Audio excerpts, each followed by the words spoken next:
Is it possible to gain muscle while at the same time losing fat? Yes. Does it require a caloric deficit? This is the weird part. No.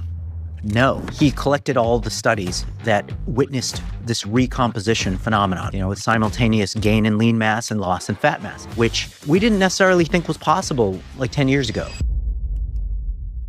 I'd like to talk a little bit about body recomposition. Simple question to start off. Is it possible to gain muscle while at the same time losing fat? Yes. Great. That will be reassuring to people. Yes. Does it require a caloric deficit? This is the weird part. No. Just super interesting, man. My friend and colleague, Chris Barakat, he collected all the studies that witnessed this recomposition phenomenon. With a recomposition, we call it recomp. It's simultaneous gain in lean mass and loss in fat mass. So he collected all the studies.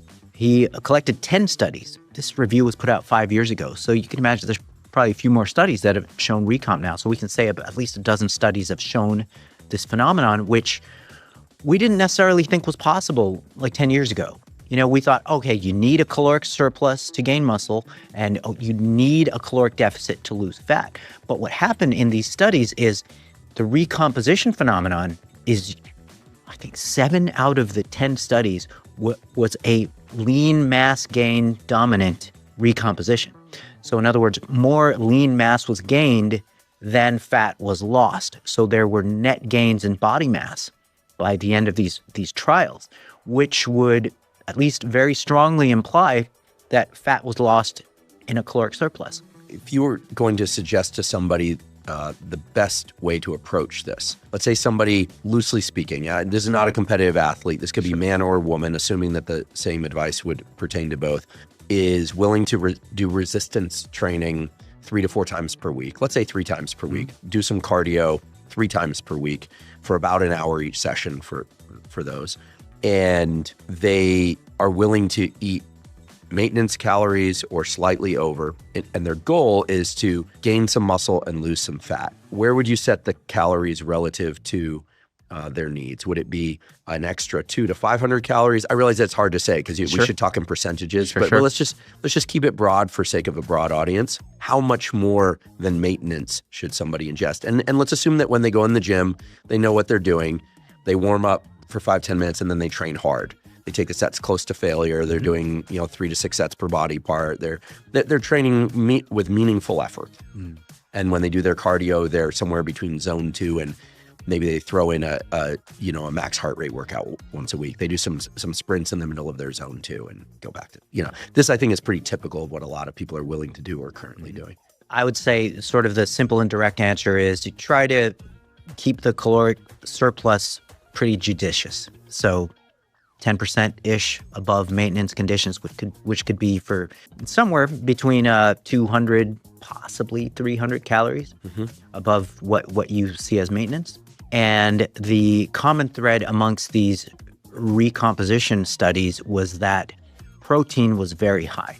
Protein was somewhere between 1 gram to 1.5 grams per pound of body weight. Interesting. So now we've upped the protein intake. Yes. Could we even say that the caloric, this 10% above maintenance, should come from quality protein? Exactly. Yes. There's a series of studies done by Joey Antonio and colleagues where they fed the subjects 400 to 800 calories above and beyond their habitual intakes just in protein. And either recomposition happened or no significant change in body composition happened. Were they training? They were training. They were resistance training. And so what protein apparently does when you consume very high amounts of it, up to 1 gram, 1.5 grams per pound of body weight, is it just sort of spontaneously does some magical things. It'll drive down your intake of the other macros.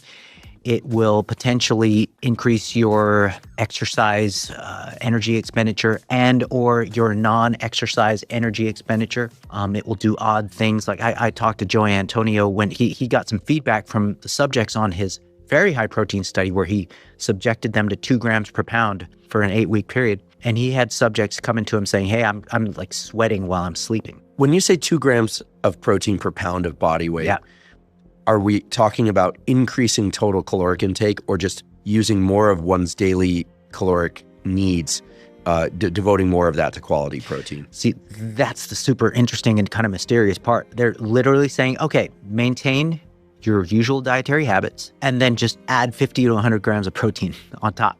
So you're eating an extra chicken breast and a couple scoops of whey protein, or maybe some eggs as well. And so you're just adding more quality protein. Adding more on quality top protein. of what you're already eating. On top and we of what already you're learned already that we can distribute that pretty much wherever we want. Just do what's most comfortable for you relative to your training and other needs. Yeah. And you're saying then, but they're sweating in their sleep. They're sweating in their sleep. Extra The thermic 80 to effect. 100 grams of protein, just add it. And look, it's a free living study.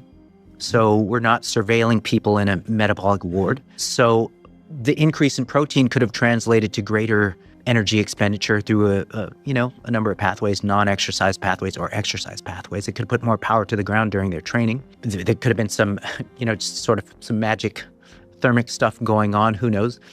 But, and also we can't discount the fact that, look, when you're telling people to add, let's say 80 or 100 grams of protein to their habitual intake, the weird thing about subjects self-reporting is they tend to over-report the healthy stuff that you assign them and under-report the unhealthy stuff. The good pupil phenomenon. Yeah, exactly. And so there could be some misreporting going on there. But over a series of like 5-ish studies now, just stack the protein on top. Nobody gains fat, and some people lose fat. Awesome. It is pretty freaking awesome. Now, here's the thing that needs to be said. Okay, so there was a metabolic ward study done in 2013-ish by Bray and colleagues where they subjected the participants to escalating amounts of protein. And it was a protein overfeeding study. There were 3 levels of protein intakes. There was 5% protein diet, a 15% protein diet, and a 30-ish% protein diet. The total calories escalated too. There was no exercise involved with this metabolic ward study, and the subjects gained both lean mass and fat mass with the escalating protein amounts. So there's different stuff going on when you lock people up in a metabolic ward and they can't train, and then you're escalating their protein intakes and calories. They will gain fat and lean mass, but in free living conditions with resistance training, if you just over-protein the subjects, they actually have a tendency to lose fat. And it's a really interesting phenomenon because it's been seen repeatedly. With men and women? With men and women, yes. The message I'm getting is if you're going to add calories, add quality protein. Yeah. Make sure your resistance training, here I'm building on the previous things we talked about, the distribution of the protein probably doesn't matter as much as just getting the total protein correct. Yep. And I find it very reassuring that I can train fasted or not fasted, mostly because very few of us have total control of our schedule. So sometimes we need to train first thing in the morning and we got to catch a flight or head to work. And sometimes people only have time in the evening, this kind of thing.